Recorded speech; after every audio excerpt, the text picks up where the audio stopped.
So you bought a bunch of LVP flooring and you want to install it. We do 100+ LVP jobs a year, and as the years have been going on and on, this stuff's getting thinner and thinner. These edges are very brittle on the sides. So whenever you transport these, you really want to take care of the boxes and make sure you don't beat them up. Otherwise, when you get home, you're going to end up with a lot of scrap material if you beat up the edges of these boxes, because you won't be able to join these together.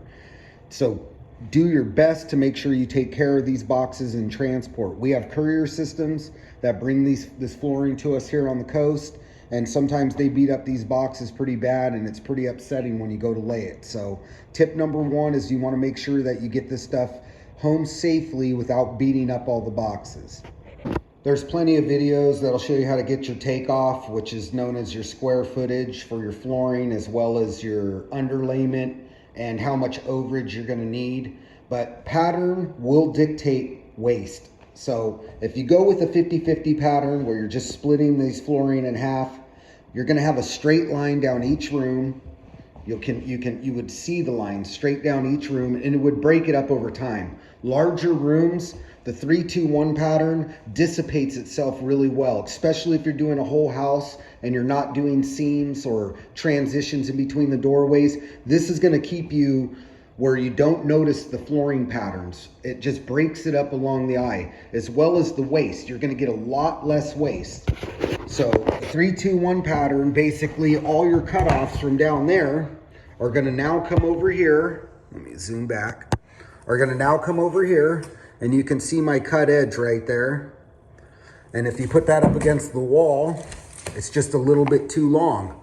So the tongue needs to go in here. Simple solution, you just flip them around, make your mark, go cut it, bring it back, and now it fits. Now all your waste off of the wall is about this big off of the flooring. So you get these little tiny scraps. They're cut on both sides, because this was technically the middle of the board, and you cannot use this no more. It has no tongue or shoe on either side. So this is scrap. You could throw that away. So that's my second tip. If you're a homeowner and you want the least amount of waste, go with the 3-2-1 pattern. All you got to do is throw a full piece down in the corner, cut your next one at 3 foot, the next one at 2 foot, and then the last one at 1 foot. So run them out, then start over. Full piece, 3-2-1. Full piece, 3-2-1. And it'll create a beautiful pattern across the floor with the least amount of waste. So before you guys even start laying flooring, another good trick is to go around with a piece of the underlayment and a piece of the flooring.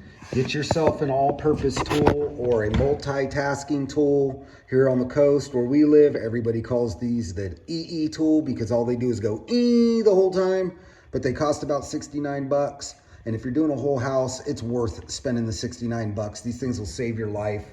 Come around and you undercut all of your door casings. If your doors don't have any casings and you're doing a new house and you're doing this on your own, case the doors all the way to the floor. That way when you do come through and undercut them, you see how clean that looks? They're cut nice and clean all the way around. Look at how it goes all the way around. Look at this. Nothing worse than walking into a house where somebody paid to have flooring done and you see missing flooring in this corner. So we're going to show you guys how to deal with that. But first you have to undercut your casings really nice and clean like this.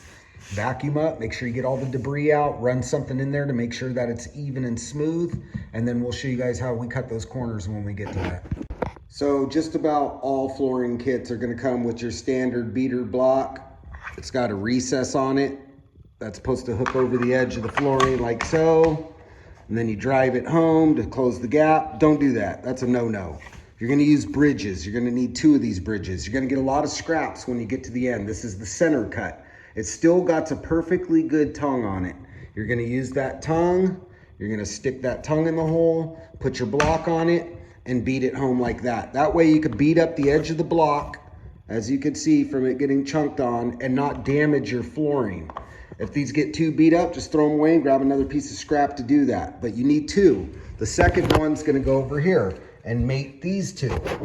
You're gonna put it in, put a foot on it, lean over, drive it home with your block on the end to close this gap. This bridge is gonna ensure that these 2 mate seamlessly and don't get all jacked up because they're not level or whatever. That's actually recommended by the manufacturer on almost all flooring, and most people don't do it. So remember to use your bridges. Don't just use your beater block on the actual flooring. Have a couple sacrificial lambs from your scraps and you're good to go. Keeping a pattern around the corner is real easy with this LVP as well as with the 1, 2, 3 cut pattern. You see your mark here. All you got to do is measure back 1 foot, which I put a pencil line there. Line your piece of flooring up along the wall so they match like this. Mark where your wall is. Give yourself about a 1/4 inch. That way it's not touching the wall. You never want to touch the wall when you're doing this. That way if the expansion and contraction of the house, you don't start getting crowning in the flooring. You want it to be able to float nice and freely. Measure your mark out. Come all the way down. And like we talked about earlier, we're coming up against the door casing. Anytime you come up against the door casing, this corner cannot be square. You want to round that corner. That way when it slides up under there, you don't see a cut mark right there. That's where we want to make sure we don't see a cut mark. I'll show you what I mean when I get this cut. And just like that, we got a nice little gap there. You can see the gap. That way it's not tight against the wall. Nice gap there. And it goes all the way down like so. And voila, no cutout mark. That's because we rounded that corner. So this is a good trick. Look in a lot of houses when you walk around, you're gonna see a lot of cut out spots right there from homeowners doing it themselves. It looks like crap. Always cut around corner right there. Now we can backtrack. We only have to backtrack this room and half of that room.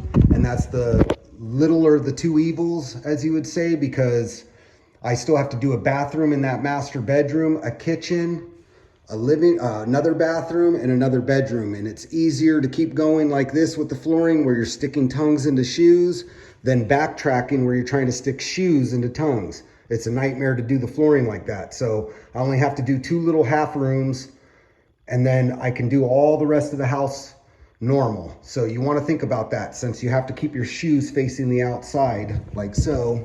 You always got your shoe to the outside so you could just dive them in.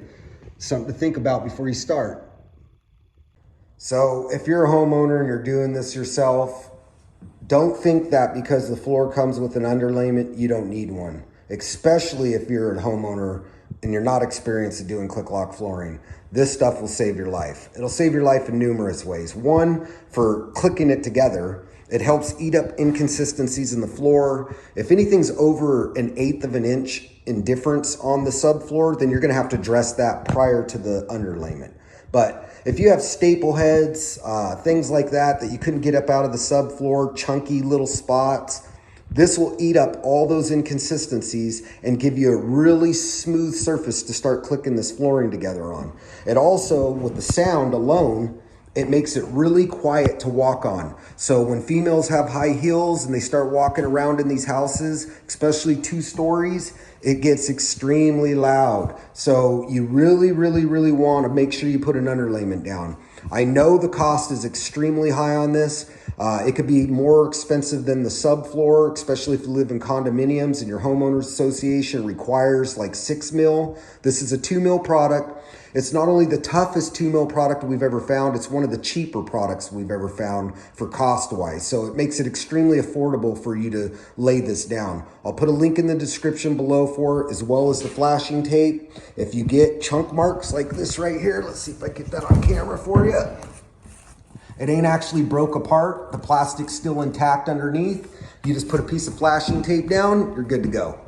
But I love this product. It comes with its own tape line, so you don't have to tape your seams. You just pull the stripping out. It lays over the plastic. Good to go.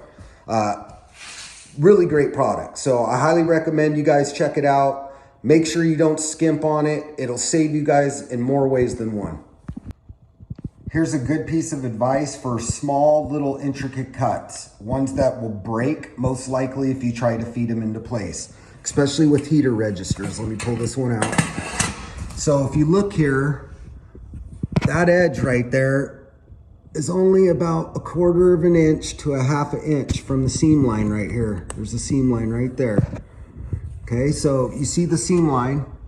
Well, if you try to cut that and bring it over here and start driving it, you're gonna break it here every time. Same with this side. It's got a little tiny piece there. You'll break these every time. So we put one piece of flooring in, we use an osculating tool, cut it, take your razor knife out, make a slice, break it off, throw it away. Do the same thing after you get the other piece in. Now your registers fit in there and you didn't break your little chunk off. It's a good way to do almost all register vents. The easiest way to cut this product besides a flooring break is a razor knife or some type of cutting tool, even a jigsaw. A lot of these inside corner pieces, saddle cuts, things like that, you're gonna want a jigsaw for, but for doing registers, the same tool we use for cutting our jams out is the same tool we use for cutting our registers out. But it makes it real simple. You don't get broken little pieces in the corners. And if you look at ours over here, none of them are broken. And that's a tiny, tiny little piece right there that had to slide through there. It's not broken. And how I did that was I cut it on the ground in place for my last cut with the razor knife, broke the piece out on the ground so I didn't have to carry it from nowhere, slid it, locked it in place, and then moved on. So be careful when you cut them because they will break real easy if you got really tiny thin spots. Any of the thin spots that you can cut in place, here's another register. Any of these thin spots that you can cut in place to get rid of it, look at how skinny that is. That would have broke all day long just carrying the piece over here. So it's easier to cut them in place. So here's another one that stumps a lot of people. Most of the time, these cuts along the back wall or other objects like showers and stuff aren't gonna be exact. No matter how you go about it, they're not gonna be exact. They're gonna taper slightly. Well, you can't just put the piece up in here, mark your lines, and then make a cut because you'll lose the actual side that you need. So what you do is you just flip this piece over, put it up against there, get it as tight as you can, mark each side, like this mark here, and this mark here. Then you could take something and draw yourself a straight line all the way across like so, and then go cut it. And when you bring it back, that's gonna be the actual piece that you wanted that will fit inside of here. So a real simple solution to actually getting your tapered cuts. Just make sure that you buck your length first, get your length cut, retaining your shoe as well as your tongue. You could cut out for things like casings and other things later. Your most important part is making sure that you get the width cut and as tight as you can against showers and tubs. That way you can either caulk it or quarter round it. And just like that, it's in there, nice and tight. Get yourself some gray caulk it out, good to go. Once you put the base trim on and get it all dry decks and sanded, it'll look beautiful. Show you guys what it looks like when it's all done. But they're easy, them tapered cuts. So you guys just finished putting the floor down and you're about to go put the base trim on. Don't make the #1 mistake most people make by shoving it extremely tight to the floor. Like we already explained, this floor is a floating floor. It needs to be able to move back and forth across the floor as the house expands and contracts. So this is gonna be real important. Get yourself a spacer like I got here and make sure you keep an even space all the way down. It'll also help you slide paper underneath of it when you go to prime and paint, hole fill, things like that, or a paint shield, whatever you guys are gonna use. This right here will give you a nice even reveal line. It'll also help you take out big kerfs inside of the trim when you get it, because not all of this finger jointed pine is perfectly straight. So if you start to see big kerfs in it, you can go along and keep an even reveal line by pushing it down to the floor and knowing that that bar is your spacer. Get yourself a Franklin sensor. These are great. They're not that expensive. You can use it for all kinds of things later on, but you have to hit the studs. You want to make sure that when you're going down this, you're finding studs. So all I do is I find where the studs are. This will give you a light up bar. Stab your spacer in, shoot it, drive it home, you're done. It'll keep a nice tight line reveal. It'll keep waves out of it where you're following the drywall real bad. It'll also keep people from bumping into it with their vacuums, things like that, and making it dislodge its way away from the wall. It's really hard to get these off when they're hitting studs. So make sure you don't finish the job half-assed and hit studs. So our job here is done, but I wanted to show you guys this corner to start before we walk out the house to show you guys what it looks like when you keep a nice tight reveal line. By the time you get everything caulked, they still have to go through and paint You can see it needs to be all cut in. That's not our job here. We're just doing the flooring and the trim. So all they're gonna do is come through and put a bead of gray caulk here or a piece of quarter round. That's up for them to decide. The homeowner's gonna deal with that himself. But other than that, this is one bathroom. Show you guys out the hallway. You guys could see our corners, no missing spots, no cutouts, nice and clean all the way around. This got to get quarter round. They're gonna do that themselves. We just did some base in here. Here's the living room. Gonna load up some tools and get out of here, but living room's done. Go back here, show you this room real quick. Room's all nice and finished.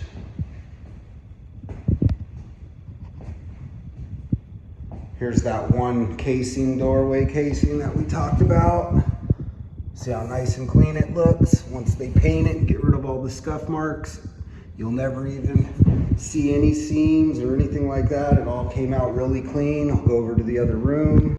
Here's the other room. Everything looks real nice and clean. Go down here and check these jams. No cutout marks, they just need some paint. Last but not least, look at this bathroom. Same thing, tied up against the tub. Super clean, super easy. So you guys should be sure to smash that like button, follow, subscribe, all that jibber jabber, and we'll catch you guys on the next one. Till next time, later.